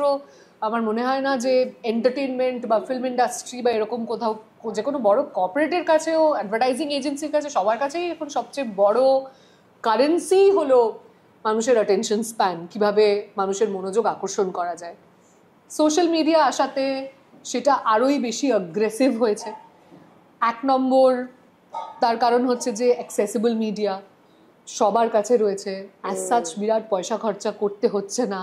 এখন বড় স্ক্রিন একটা মোবাইলে পাওয়া, 4-5 হাজার টাকার একটা ফোনে বড় স্ক্রিন পাওয়া যাচ্ছে, এবং সেখানে কি বলবো, সোশ্যাল মিডিয়াতে কন্টেন্ট ক্রিয়েশনের আগ্রহ মানুষের অনেক বেড়েছে। যে কোনো মানুষের কাছে একটা ফোন থাকলে পরে সেও কন্টেন্ট ক্রিয়েট করছে।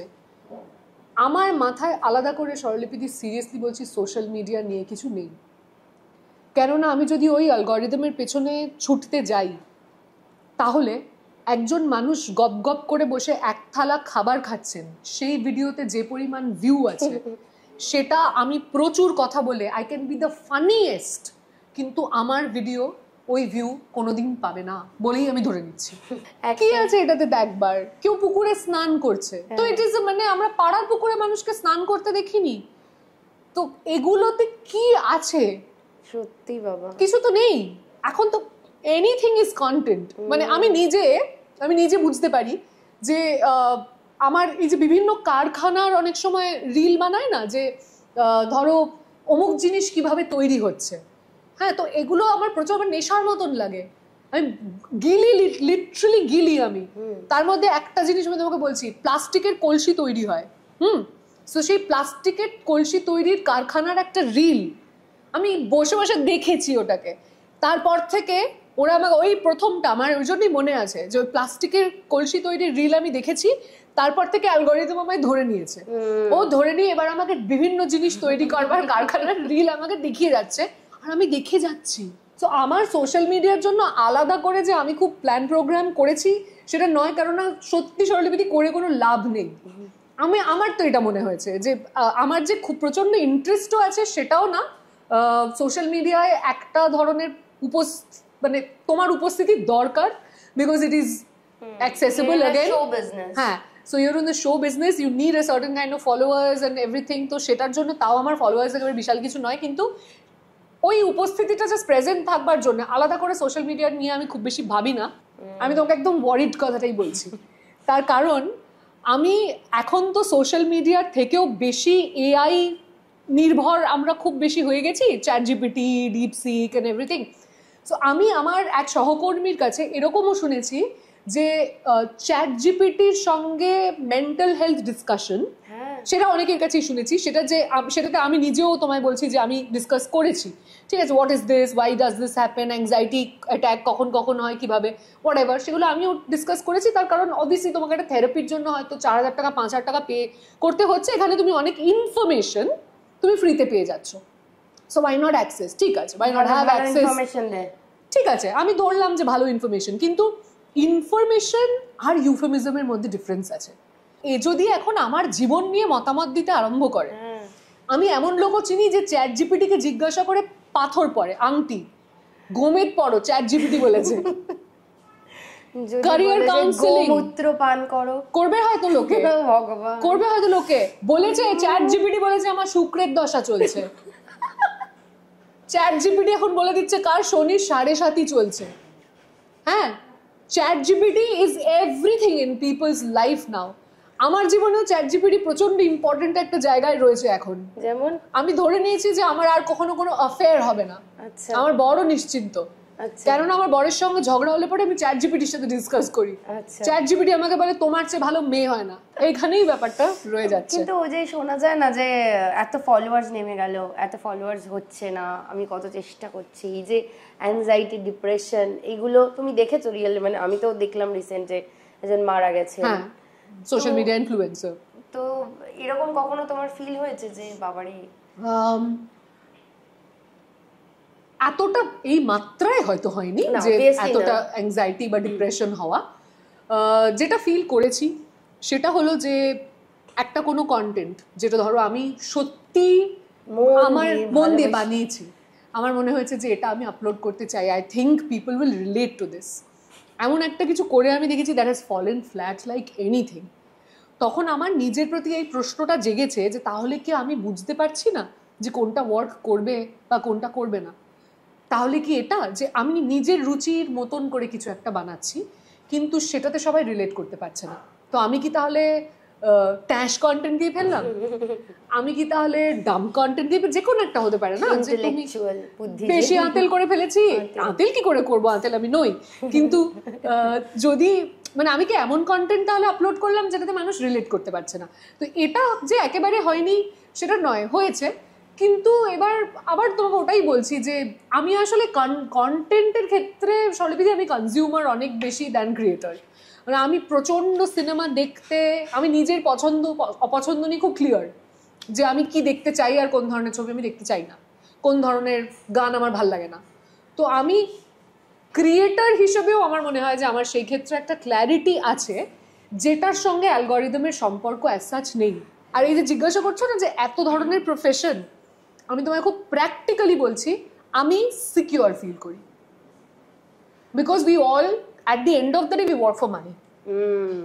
তো আমি যে কোনো একটা কিছুর ওপর যখন খুব বেশি ডিপেন্ডেন্ট হয়ে যাব তখন সেই মিডিয়ামের ওঠা পড়া নিয়ে আমাকে অনেক বেশি, সেটার উপরে আমার মেন্টাল হেলথ ডিপেন্ড করবে, সেটার উপরে আমার ফাইন্যান্সিয়াল স্টেটাস ডিপেন্ড করবে। আমি সেটা চাই না, কারণ আবার বলছি মানুষের অ্যাটেনশন স্প্যান, সে আজ রেডিও শুনছে কাল শুনবে না, গতকাল শুনছিল যে পরিমাণ মানুষ রেডিও, আজ সেই পরিমাণ শুনছে না। And that's the truth of it. I am working, আমি প্রত্যেক দিন সন্ধ্যেবেলায় 4 ঘন্টা শো করছি এমন একটা মিডিয়ামে which everybody calls a dying medium, but I am doing it because I love doing it. আর সেখান থেকে আমার একটা কিছু অ্যামাউন্ট অফ টাকা আমি পেয়ে যাচ্ছি এবং এই কাজটা করতে আমার ভাল লাগছে, তাই আমি করছি। সো আমি এই এখান থেকে খামছি, ওখান থেকে খামছি, সোশ্যাল মিডিয়ায় কেউ আমাকে একটা কোলাবোরেশনের জন্য ডাকলো, আমি সেখানে কিছু করলাম, আমি কোনোটাতেই সত্যি কথা বলছি যে আমি কোনোটাতে খুব বেশি ডেডিকেটেড থাকতে চাই না। প্রফেশনটা তো একই আলটিমেটলি, আমি আমার কাজ করছি, exactly I am doing the work that I love. Idea different হয়ে যাচ্ছে বাট প্রফেশনটা তো এক। আজকে এক্স্যাক্টলি পাবলিক কি খাচ্ছে সেটা নিয়ে আমি যে মুহূর্তে খুব বেশি ঢুকে যাব, আমার মনে হয় ওই তুমি যেটা বলছো আমিও সেটার মধ্যে, and I really wish, মানে এটা আমি তোমাকে খুব কি বলবো বেইমানের মতন শোনাবে যে আমি একটা ডিজিটাল মিডিয়ামে একটা ইন্টারভিউতে একটা পডকাস্টে বসে আমি এই কথা বলছি। আমি চাই সোশ্যাল মিডিয়া আস্তে আস্তে ফেড করুক, because it is very detrimental to people's mental health. 10 বছর আগে আমাদের জীবন এবং আমাদের এখনকার জীবনের মধ্যে আকাশ পাতাল ডিফারেন্স। আমরা সবাই এখন অনেক অখুশি, আমরা কনস্ট্যান্টলি নিজেদেরকে অন্য মানুষের সঙ্গে কম্পেয়ার করি, আমাদের মনে হয় যে আমাদের কিচ্ছু নেই, অন্য মানুষের সব আছে, কি আনন্দে আছে, সবাই আনন্দে আছে, আমি আনন্দে নেই। আমরা দিনের পর দিন বেশি একা হচ্ছি, আমরা ফিজিক্যাল টাচ ভুলে যাচ্ছি, আমাদের ডোপামিন অ্যাডিক্টেড হয়ে যাচ্ছি আমরা। তো এই সমস্ত কিছু মিলিয়ে কেউ কারোর সাথে কথা বলি না। যেই আমি বলছি আমরা 3 জন বেড়াতে গেছিলাম মেঘালয়, আমি সুমিতা দি আর আমার মেয়েটি, বাচ্চাটা 8 বছরের। যতক্ষণ নেটওয়ার্ক ছিল না আমরা কিন্তু লুডো খেলছি, গান গাইছি, গল্প করছি। যেই নেটওয়ার্ক হলো 3 জন 3টে মোবাইল নিয়ে বসে পড়লাম। তো মানে এইটা আমার মনে হলো সত্যি যদি নেটওয়ার্কটা না থাকতো একটা অন্য জীবন হতো। নেটওয়ার্কটা নিয়ে আমি কি দেখলাম, হাতি ঘোড়া কিছুই দেখলাম না, সত্যি একটা ভীষণ বোরিং। আমার মনে হয় যে কোভিড যেরকম একটা প্যান্ডেমিক হয়েছিল না, যে ওই তারপরে সোশ্যাল মিডিয়া এতটা অ্যাডিকশন শুরু হলো আমাদের, আমার মনে হয় যে এরম যদি একটা প্যান্ডেমিক হয়, so I think if there is a global network like internet outage, যেটা হলে পরে ইকোনমি উইল ক্র্যাশ, মানে ধ্বংস হয়ে যাবে সব। তুমি মানে আমরা হয়তো ইমাজিনই করতে পারছি না যে কত বড় ক্রাইসিস একটা তৈরি হবে, কিন্তু যদি এটা 2 দিনের জন্য হয় আর যদি আমাদের সম্বিত ফেরে 2 দিন হাতের কাছে কিছু না পেয়ে, তাহলে ইট is I think worth the shot. কিন্তু সত্যি আমি এর পজিটিভ সাইডটার দিকেও তাকানোর চেষ্টা করছি যে আমাদের একটু মনে পড়ুক যে আমাদের জীবনটা কতটা সিম্পল ছিল। যদি বা তোমরা ছোটবেলায় ওটা খেলেছো, কি বলে ওটাকে, কুমিরডাঙ্গা? হ্যাঁ, তো বাচ্চারা বেরোয় না আজকাল আর কেউ খেলতে, সবার সামনে একটা মাংস চুরি, রুমাল চোর গোল করে বসে এগুলো খেলেই না এখন আর কেউ। নিদেন পক্ষে গানের লড়াই মানে কিছু ছিল না, তো তখন জাস্ট তোমার নিজের মেয়ের ক্ষেত্রে ও কি মানে স্ক্রিন টাইম এটসেট্রা?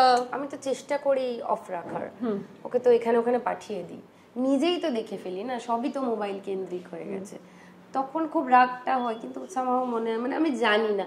আরেকটা কি হচ্ছে যে ও নিজের মতো কন্টেন্ট দেখছে, আর আমাদের ছুটি ছুটি বা ওই সময় কন্টেন্ট দেওয়া হতো, হয়তো সব কন্টেন্ট ভালো লাগতো না, কিন্তু আমরা সব কন্টেন্ট দেখতাম। হ্যাঁ, এইটা একটা আমাদের কাছে এত তো we were not spoiled for choices, এরকম তো এতটা ছিল না। কি আজে বাজে গালি, তুমি ওখানে ফিল্টারেশন কি করে করবে? তো ফিল্টারই লাগাতে পারবে, যা পারছে দেখে যাচ্ছে, সব জানে। ও একটা 8 বছরের বাচ্চা, ও মেনস্ট্রুয়েশন কাপটা কি জানে, ও একটা ছেলেদের বডি কেমন হয় জানে, মানে সব ওখান থেকে জেনে যাচ্ছে, পিরিয়ডস কাকে বলে জানে, সব জানে। এর পজিটিভ সাইডও রয়েছে, না না পজিটিভ সাইড রয়েছে, বাট হ্যাঁ, কিছু জিনিস যদি অন্যভাবে জানা যেত আমার মনে হয় অনেক better. But the addictive side of internet, addictive side তখনই অফ করা যায় যেটা আমি করেছি, সেই জন্য অ্যাডিকটিভ নয়, যে আমি বিভিন্ন জায়গায় ওকে ইনভলভ করে দিয়েছি, মোবাইল টাইমে বেশি ইনভলভ রাখিনি ওকে। স্কুল থেকে আসে তো খেয়ে দিয়ে চলে যায় সুইমিং, জিমন্যাস্টিক, কারাটে, ডান্স, মানে বিভিন্ন বিভিন্ন জায়গায় ওকে বিজি রেখেছি। আমি এইভাবে নিজেকে চ্যানেলাইজ করবার ওটাকে তুমি চেষ্টা করেছো।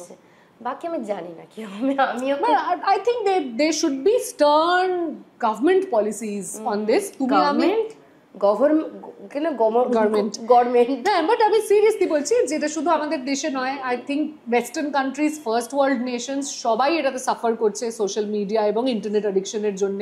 দেয়ার has to be stern government policies. আমি যেমন একদম আলোচনা করি না, আমি প্র্যাকটিক্যালি দেখছি যে আমার মেয়ের কিন্তু অতটা অ্যাডিকশন নেই, ও পাহাড়ে হাঁটতে চলতে ভালোবাসে, অনেক বাচ্চা যেমন বসেই থাকে। আমি আমার বন্ধু বান্ধবদের ছেলে মেয়েদের ক্ষেত্রেও লক্ষ্য করেছি এটা, যে বাচ্চাই ফিজিক্যালি বেশি অ্যাক্টিভ তাদেরই সোশ্যাল মিডিয়ার ক্ষেত্রে বা হোয়াটএভার ইন্টারনেটের ক্ষেত্রে বা ইউটিউবে ভিডিও দেখার ক্ষেত্রে অ্যাডিকশন অনেকটা কম। সো তোমার ছেলে মেয়ের কথায় যাই, কাফকার কি ডায়েরি আছে? কাফকা তো চলে গেছে। কাফকা গত বছর ডায়েরিটা কি লিখে রেখেছো? হ্যাঁ, কাফকা তো থাকবে আই থিঙ্ক, মানে আচ্ছা it's going to stay forever. ছিল তোমার সঙ্গে কাফকা? কাফকা ছিল আমাদের সঙ্গে 4.5 বছর। আচ্ছা, আর লুচি আর মজরেলা মানে খেতে ভালোবাসে বলে। এরা কি বেড়াল না কুকুর? এরা কুকুর, বিগল, দুজন বিগল। আচ্ছা, লুচি কি ছেলে না মেয়ে? লুচি মজরেলা দুজনেই মেয়ে, লুচি মা, মজরেলা ওর মেয়ে। আচ্ছা, কাফকা ছিল ছেলে। লুচি থেকে মজরেলা কি করে এলো? আলুর দম হতে পারতো। সো লুচির নাম লুচি কারণ লুচি যখন এসেছিল লুচি ফোলা এরকম ছিল, তো এই জন্য ফুলকো লুচি। তো আমার বর লুচি খেতে খুব ভালোবাসে, ওকে আমি জিজ্ঞাসা করলাম কি নাম রাখবো, তো ওর রাখা মানে তো ভাবাটা কান্নাডিগা ছেলের রাখা নাম লুচি। সো লুচির বাচ্চা হলো তখন লুচির যে সমস্ত বাচ্চা হলো তার মধ্যে মজরেলাকে দেখলে পরে ওকে ওর গায়ের ওই মানে লোমগুলো আর কি, ওকে ওই ব্লক চিজের যেরকম একটা প্যাটার্ন হয় না ওরকম টাইপের মজরেলা চিজ, যদি ওরকম হয় না কিন্তু ওকে ওখান থেকে ওর নাম, বিকজ ওকে ওই চিজের মতন দেখতে ছিল, ওই জন্য ওর নাম মজরেলা। আর কাফকার নাম কাফকা কেননা কাফকা কালো ছিল এবং কাফকা খুব গম্ভীর আর ভাবুক উদাসীন টাইপের কুকুর ছিল একটা। হ্যাঁ, তো কাফকা পড়তে যেরকম ভালোবাসি সেরকম মুরাকামির কাফকা অন দ্য শোরের থেকে ওই কাফকাটা, বিকজ ওই কাফকা অন দ্য শোরে কাফকাটা কাকের নাম ছিল, তো ওই জন্য ওর থেকে কাফকা। আর আমারও পছন্দ হয়েছিল যে কাফকা, কেননা কাফকা ভীষণ একটা ওর মধ্যে ওই ভাবুক উদাসীন, ও কোনো কিছুতেই পার্ট নিতে পারছে না, ভীষণ আউটসাইডার, ওর অ্যাজ ও বিলং করে না এখানে, এরকম একটা ওর ফিলোসফার টাইপের একটা ব্যাপার ছিল খুব ভীষণ ছোটবেলায়, ওই জন্য কাফকা। ভবিষ্যতে কাফকার ভেতর কাফকা সুলভ কোনো আচরণ ছিল না, Kafka was very very very intimidating. আচ্ছা, কাফকা ত্রাস ছিল, মানে পরিবারের সকলের কাছে, বন্ধু বান্ধবদের কাছে, পাড়া প্রতিবেশীর কাছে। কাফকার জন্য আমি যে পরিমাণ হেকেলড হয়েছি, কি করতে একটা বলে। কাফকাকে নিয়ে হাঁটতে বেরিয়েছে আমাদের যে মেয়েটি আর কি দেখাশুনো করে ওদেরকে, সেই মেয়েটি অমৃতা, ও কাফকাকে নিয়ে হাঁটতে বেরিয়েছে। এবার কাফকা আর অমৃতা হাঁটছে, সামনে দিয়ে উল্টো দিকে আমাদের এক প্রতিবেশী সে আসছে বাইক নিয়ে। কাফকাকে দেখে বা অমৃতাকে দেখে তার কথা বলার ইচ্ছে হয়েছে। অমৃতা তাকে বলছে, অমৃতাকে সে বাইক দাঁড় করিয়ে জিজ্ঞাসা করেছে যে ও কি ফ্রেন্ডলি? অমৃতা বলছে না, থেমে যান, চলে যান, না তিনি কথা বলবেন। তিনি কথা বলতে গেছেন, হ্যাঁ, কেন বাবা বা কিছু একটা। সো কাফকা উঠে দাঁড়িয়েছে, এবার কাফকার দাঁতের এখানে পুরো দাগ লেগে গেছে। ওকে, মানে হি ডিড নট বাইট ওরকম, মানে স্ন্যাপড। ওকে, সো অবভিয়াসলি স্ন্যাপ করেছে, জিন্স ফুটো হয়ে এখানটাতে দাঁতের দাগ লেগেছে। সেই নিয়ে বিচ্ছিরি ঝামেলা, অশান্তি। সে আমায় বলছে এরম কুকুর, আপনার কুকুর অ্যাগ্রেসিভ। আমি বলছি আপনি কথা কেন বলতে এসেছেন? আপনাকে তো বলে দিয়েছে যে ও আসবেন না, হ্যাঁ আপনি এরকম করতাম। তাকে মাজল পরে বের করতাম বেচারাকে। ও যখন চলে গেল তখন আই এম শিওর আমাদের পুরো পাড়ায় অনেকে হাঁপ ছেড়ে বেঁচেছে যে আমার চৌহদ্দিতে কেউ আসতে পারবে না। তো এইটা ওর ভীষণ ভাবে গ্রো করেছিল, আমার বাবা মায়ের, অমৃতার ক্ষেত্রে, সকলের ক্ষেত্রে। সুমেশ বাড়িতে থাকলে পরে Kafka was a baby. The moment Sumesh stepped out of the house, Kafka becomes a man. ওর মতন করে চিন্তা ভাবনা করছে। So he was like that. আচ্ছা, আরেকটা তো কথা হয়নি যে কলকাতা কমেডি কীর্তন, এইটাতে কিভাবে কার প্ল্যান এবং এটাতে বেশ যুক্ত হলাম। শিলাদিত্যর সামহাও মনে হয়েছিল যে দেবীদির সেন্স অফ হিউমার ভালো, আমি সেক্ষেত্রে আমার কিছু বক্তব্য নেই। শিলাদিত্যর মনে হয়েছিল যে এটা আমার করা উচিত। তো যখন একটা রোস্ট ওরা প্ল্যান করলো তখন শিলাদিত্য আমাকে জিজ্ঞাসা করলো যে তুমি কি করবে? আমি বললাম চমৎকার, ট্রাই করতে পারি, নতুন কাজ, নতুন ধরনের কাজ করতে পারি। তো বললো যে আমরা তোমাকে, তো আমি বললাম যে দেখ আমি তো কখনো মানে স্ট্যান্ড আপ তো কখনো ভাবিনি। তো বললো স্ট্যান্ড আপ না, আর আমরা তোমাকে প্রচুর হেল্প করবো, মানে don't even for once think that you'll be on your own, তোমাকে স্টেজে তুলে ছেড়ে দেবো, এরকম হবে না। তো ওইভাবে প্ল্যান করা হলো। I was very excited because বাংলায় নতুন ধরনের কাজ করবার তো যে কোনো মানুষই সাহস পায় না। সেক্ষেত্রে একটা বড় ব্যানার, শালিমার এটাকে প্রেজেন্ট করেছিল।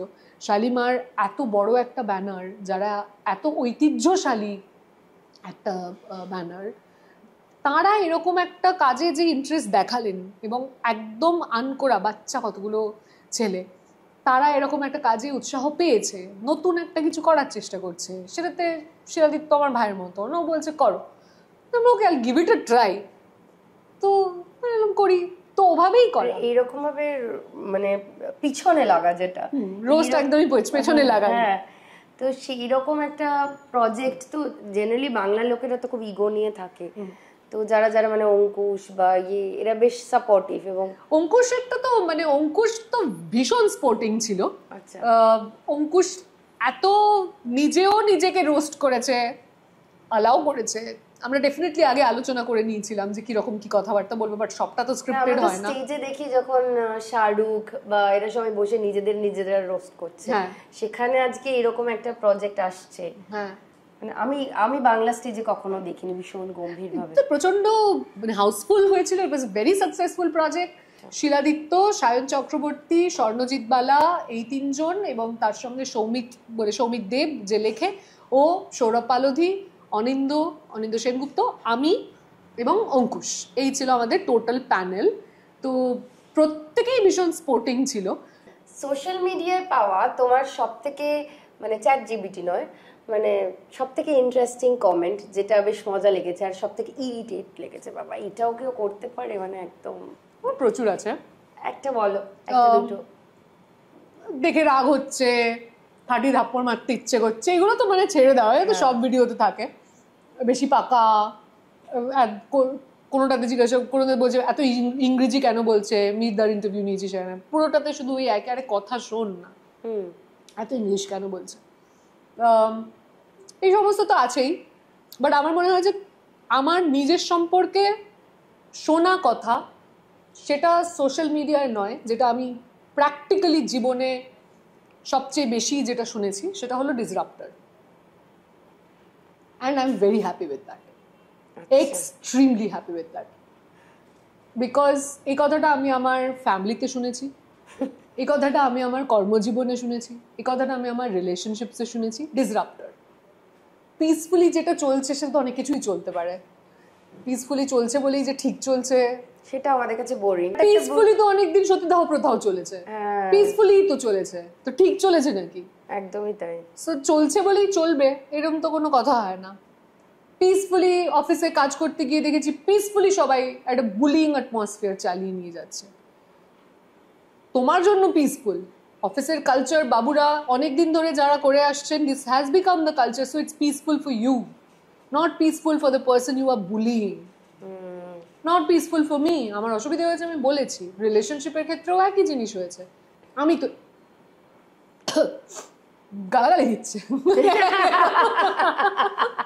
একটু যখন বড় হয়েছি তখন দেখেছি যে, যখন ধরো কলেজে পড়ছি তখন আমি দেখেছি যে আমার মেয়ে বন্ধুদের বয়ফ্রেন্ডরা তারা আমাকে একটু, মেয়ে বন্ধুরাও প্রবলেম ক্রিয়েট করতো না? না না, মেয়ে বন্ধুদের আমি খুব প্রিয়, কাজিনদেরও আমি খুব প্রিয় ছিলাম। কাজিনরা ভালোবাসে, কিন্তু কাজিনদের বাবা মায়েরা আমাকে নিয়ে সাবধানী যে ওর মতন হয়ে যায়, ওর মতন যেন না হয়ে যায়। বড় হয়ে দেখেছি একটু পরে যে আমার যারা মেয়ে বন্ধু তাদের বয়ফ্রেন্ডরা, ভবিষ্যতে তাদের বরেরা, তাদের আমাকে নিয়ে যে please don't become like her. Okay, I think I am very happy with that, because এর চেয়ে ভালো কমপ্লিমেন্ট সত্যি হয় না, সত্যি হয় না। কেননা যে সমস্ত পিসিরা, মাসিরা, কাকারা ছোটবেলায় এটা বলেছে, তারা ভবিষ্যতে বলেছে ওর মতন হওয়ার চেষ্টা কর। বা বাবা মাকে বলেছে যারা ছোটবেলায়, যে পিউটা না ভীষণ মুখের ওপর কথা বলে, তারা ভবিষ্যতে বলেছে নিজের ছেলে মেয়ে নিয়ে কমপ্লেন করতে গিয়ে বলেছে, মা যখন বলেছে তো পিউও করে এটা, তখন বলেছে তোমার মেয়ের ব্যাপারটা আলাদা।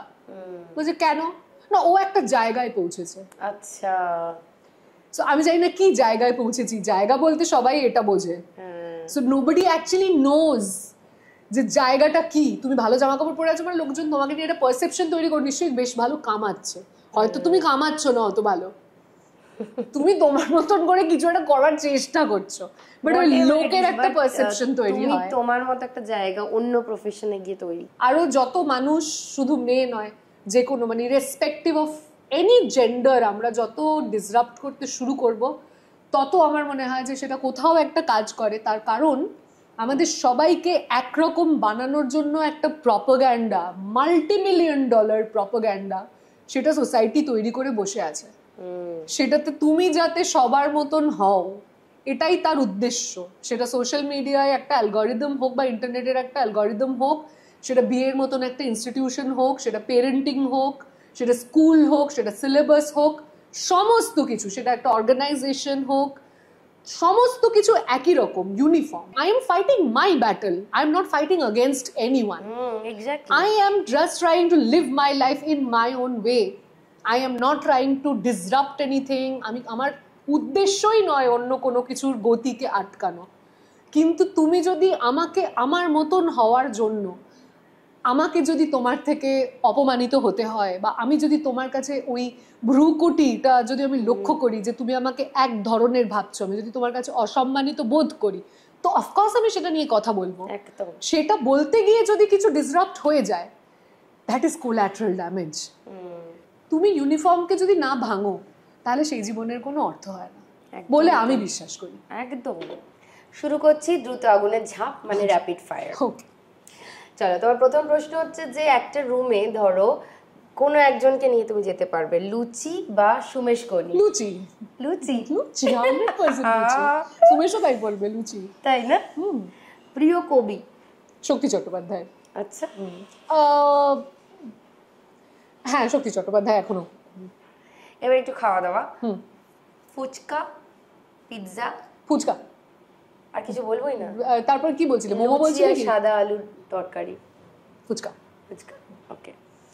আচ্ছা, যদি ফুচকা আর মোমো হলে কনফিউশন হতো। আচ্ছা, মোমো খেতে ভালোবাসি।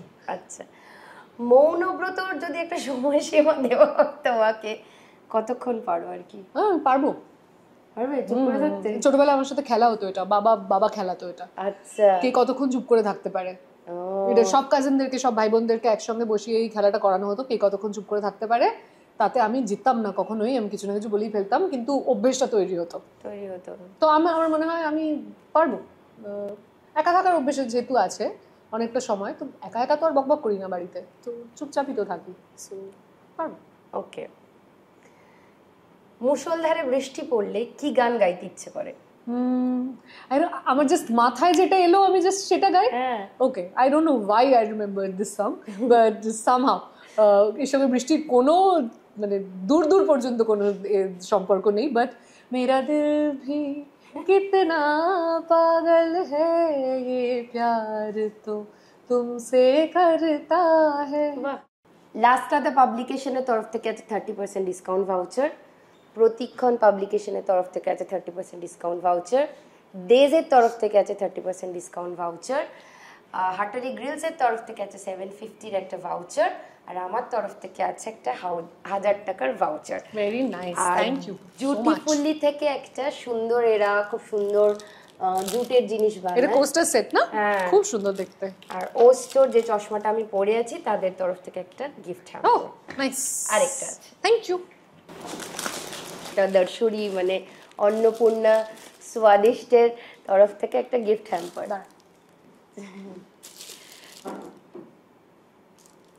তাহলে আজকের মতো এপিসোড শেষ করব, কিন্তু তোমার একটা গান দিয়ে। গান দিয়ে? একদম। রবীন্দ্রনাথের গান গাই। প্রচন্ড সুরে ভুল করব, যা খুশি ট্রোল করুন, কিচ্ছু যায় আসে না। প্রভাতের পথিক ডেকে যায়, অবসর পাইনে আমি হায়। প্রভাতের পথিক ডেকে যায়, অবসর পাইনে আমি হায়। বাহিরে খেলার ডাকে এসে যাব কি করে, খেলা ঘর বাঁধতে লেগেছি। আমার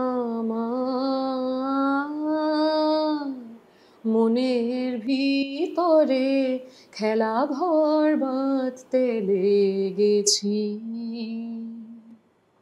আমাদের এই পর্বের প্রশ্ন হলো, আমাদের আজকের অতিথি দেবী একজন লাতিন আমেরিকান অভিনেতার বড় ভক্ত বা ফ্যান। সেই অভিনেতার নাম কি? ঝটপট উত্তরটা দিয়ে দিন নিচে দেওয়া মেল আইডিতে। এবং আপনাদের যদি এই অনুষ্ঠানটি ভালো লেগে থাকে তবে অবশ্যই বন্ধুদের সঙ্গে শেয়ার করুন এবং প্লিজ তাদেরকে সাবস্ক্রাইব করতে বলুন। ধন্যবাদ।